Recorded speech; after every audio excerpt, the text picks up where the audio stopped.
Pilipinas, una sa ating mga balita.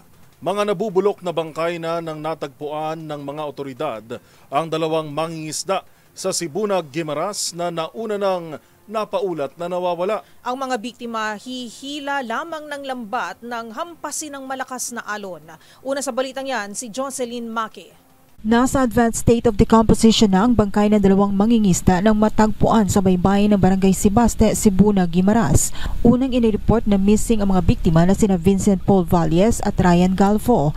Ayon kay Police Lieutenant Herbert Remeo, officer in charge ng Sibunag Municipal Police Station, Lunes ng gabi nang sumama si Valles sa pamilya ni Galfo na mangisda sa Inampulugan Island. Sa investigasyon ng pulis, hihila sana ng lambat ang dalawa pero nahirapan dahil sa malalaking alon kaya tumalon sa dagat si Valles.